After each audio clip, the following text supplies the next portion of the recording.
Marco സിനിമയിലെ details ആണ് ഈ വീഡിയോയിൽ പറയുന്നത്. You are dealing with the wrong person. സിനിമ കണ്ടിട്ടില്ലാത്തവർ സിനിമ കണ്ടതിനു ശേഷം മാത്രം ഈ വീഡിയോ കാണാൻ ശ്രമിക്കുക. അഡാട്ട് കുടുംബത്തിലെ കാഴ്ച വൈകല്യമുള്ള ഇളയ സഹോദരൻ ക്രൂരമായി കൊല്ലപ്പെടുന്നതും അത് അന്വേഷിക്കാനും പ്രതികാരം ചെയ്യാനും കുടുംബത്തിലെ ദത്തുപുത്രനായ മാർക്കോ എത്തുന്നതുമാണ് സിനിമയുടെ ഇതിവൃത്തം. സിനിമയുടെ ടൈറ്റിൽ കാർഡിൽ അഡാട്ട് ഫാമിലിയുടെ ഒരു ഫാമിലി ട്രീ കാണിക്കുന്നുണ്ട്. മാർക്കോ ആ ഫാമിലിയിലേക്ക് എങ്ങനെ എത്തിച്ചേർന്നുവെന്നും മാർക്കോയുടെ യഥാർത്ഥ ഫാമിലിക്ക് എന്തു പറ്റിയെന്നും ടൈറ്റിൽ കാർഡിൽ തന്നെ കാണിക്കുന്നുണ്ട്.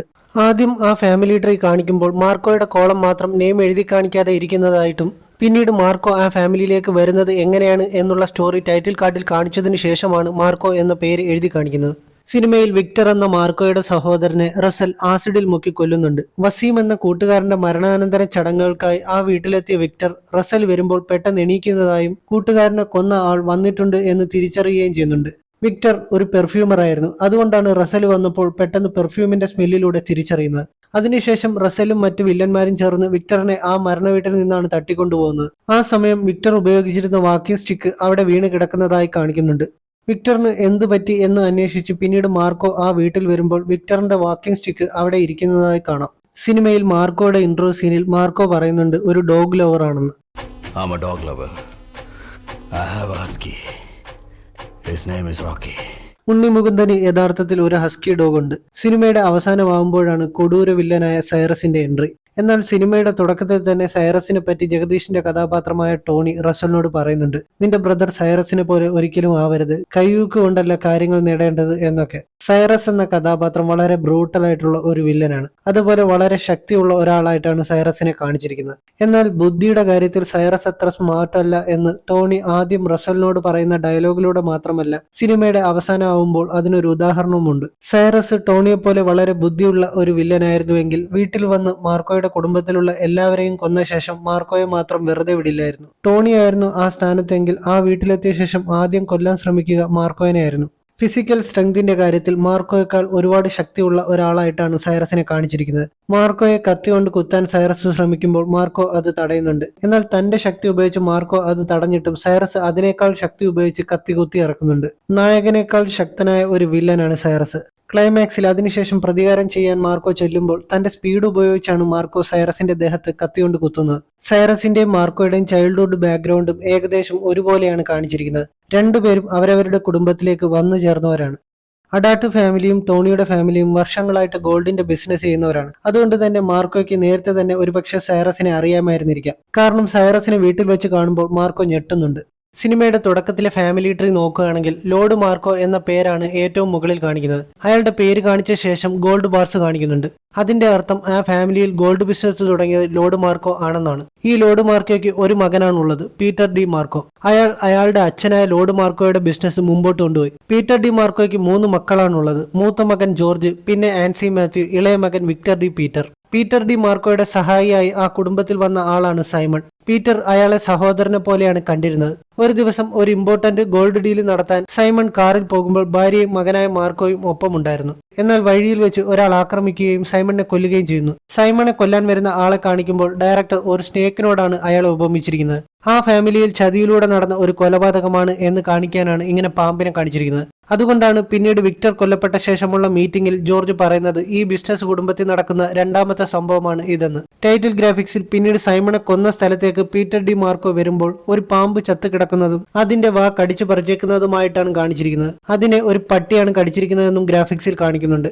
അതിനുശേഷമാണ് സൈമണെ കൊന്ന ആളെ മാർക്കോ കൊന്നതായും ഗോൾഡ് നഷ്ടപ്പെട്ടിട്ടില്ല എന്ന് പീറ്റർ ഡി മാർക്കോ കാണുന്നതും മാർക്കോയെ കൂട്ടിക്കൊണ്ടുപോകുന്നതും. ഇവിടെ നന്ദിയുള്ള ഒരു പട്ടിയായിട്ടാണ് മാർക്കോയെ കാണിച്ചിരിക്കുന്നത്. സിനിമയിലെ ഡയലോഗിലൂടെയും അങ്ങനെ പറയുന്നുണ്ട്. അവിടെ ഒരു നായുണ്ട്, an obedient pitbull. ദത്ത് സഹോദരൻ മാർക്കോ. സിനിമയിൽ റസൽ വിക്ടറിന്റെ സുഹൃത്തിനെ കുത്തിക്കൊല്ലുന്നതിന്റെ വീഡിയോ ഒരു യൂട്യൂബർ സ്റ്റിംഗ് ഓപ്പറേഷനിലൂടെ റെക്കോർഡ് ചെയ്ത ശേഷം പിന്നീട് പോലീസിന് കൈമാറുന്നുണ്ട്. ആ വീഡിയോയിലൂടെയാണ് വിക്ടറിനെ കൊന്നതും റസലാണെന്ന് ജോർജ് തിരിച്ചറിയുന്നത്. സിനിമയുടെ തുടക്കത്തിൽ വിക്ടറും വസീമും നടന്നു പോകുമ്പോൾ ആ യൂട്യൂബറിന്റെ കാർ അവിടെ കിടക്കുന്നതായി കാണിച്ച് അത് ഡീറ്റെയിൽ ചെയ്യുന്നുണ്ട്. സിനിമയുടെ അവസാനം സൈറസും ഗ്യാങ്ങും മാർക്കോയുടെ വീട് ആക്രമിക്കുമ്പോൾ അലമാരയുടെ അകത്ത് ഒളിച്ചിരുന്ന മരിയ ഒരു തോക്കുകൊണ്ട് ഒരു വില്ലനെ വെടിവെച്ച് കൊല്ലുന്നുണ്ട്. അതിന് തൊട്ടു മുമ്പുള്ള സീനിൽ മാർക്കോ ആണ് മരിയയെ ആ അലമാരയിൽ ഒളിപ്പിക്കുന്നത്.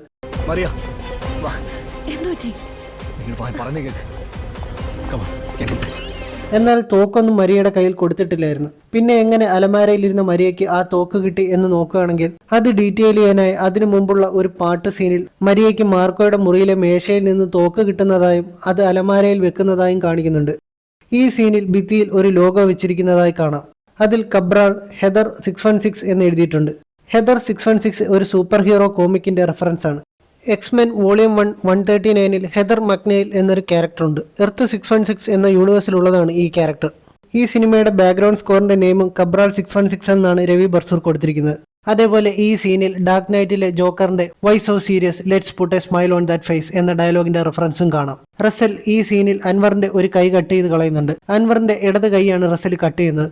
ഇതിന് കാരണം അൻവർ ഒരിടം കൈയ്യനായിരുന്നതുകൊണ്ടാണ്. ഈ കാര്യം മാർക്കോയും റസലും ഫാക്ടറിയിൽ പോകുന്ന സീനിൽ കാണിക്കുന്നുണ്ട്. ഫാക്ടറിയിൽ ചെല്ലുമ്പോൾ 2-3 ഗുണ്ടകൾ മാർക്കോയെ തടയുന്നുണ്ട്. അവരെ അൻവർ ഇടത്തെ കൈകൊണ്ട് ഇടിച്ചിടുമ്പോൾ അത് നോട്ട് ചെയ്ത് അൻവർ ഒരു ഇടം കൈയ്യനാണ് എന്ന് ദേവരാജ റസലിനോട് പറഞ്ഞു കൊടുക്കുന്നുണ്ട്. വിക്ടറിന്റെ മരണശേഷം വിക്ടറിന്റെ ഗേൾഫ്രണ്ട് മാർക്കോയ്ക്ക് വിക്ടർ കൊടുക്കാൻ ഏൽപ്പിച്ചിരുന്ന ഒരു ബോക്സ് കൈമാറുന്നുണ്ട്. ഇത് മാർക്കോയ്ക്ക് വേണ്ടി സ്പെഷ്യലായിട്ട് വിക്ടർ ഡിസൈൻ ചെയ്ത ഒരു പെർഫ്യൂം ആയിരുന്നു. ക്ലൈമാക്സിൽ സൈറസിനെ കൊല്ലാൻ പോകുന്നതിന് മുമ്പ് മാർക്കോ ഉപയോഗിച്ചിരുന്നത് ഈ പെർഫ്യൂം ആയിരുന്നു. ഈ സിനിമയുടെ പ്രൊഡക്ഷൻ ക്വാളിറ്റി എടുത്തു പറയേണ്ട ഒന്ന് തന്നെയാണ്. ഷെരീഫ് മുഹമ്മദ് ആണ് ഈ സിനിമയുടെ പ്രൊഡ്യൂസർ. അദ്ദേഹത്തിന്റെ പ്രൊഡക്ഷൻ കമ്പനിയുടെ പേര് ക്യൂബ്സ് എന്റർടൈൻമെന്റ് എന്നാണ്. അദ്ദേഹത്തിന് ക്യൂബ്സ് ഇന്റർനാഷണൽ ലോജിസ്റ്റിക് എന്നൊരു ലോജിസ്റ്റിക് കമ്പനി കൂടിയുണ്ട്. ഒരു കണ്ടെയ്നറിലിട്ട് ദേവരാജിനെ കൊന്ന ശേഷം മാർക്കോ പോകുമ്പോൾ അവിടെ ക്യൂബ്സ് ഇന്റർനാഷണൽ ലോജിസ്റ്റിക്സിന്റെ കണ്ടെയ്നറാണ് കാണിച്ചിരിക്കുന്നത്. ജോർജും ടോണിയും എല്ലാം മീറ്റിംഗ് നടത്തുന്ന സ്ഥലത്തുള്ള ഈ ലോഗോ ആ ബിൽഡിങ്ങിന്റെ വെളിയിലും അതേപോലെ പോസ്റ്റ് ക്രെഡിറ്റ് സീനിൽ വണ്ടിയുടെ ഉള്ളിലും ഈ സിംബൽ കാണാം. ആ വണ്ടിയിൽ ഉള്ളത് ജോർജിന്റെ ബിസിനസ് പാർട്ട്നേഴ്സിൽ ഒരാളായിരിക്കാം. ജോർജും ടോണിയും മരണപ്പെട്ടതുകൊണ്ടാണ് ആ കഥാപാത്രം മാർക്കോയുടെ അടുത്തേക്ക് വരുന്നത്.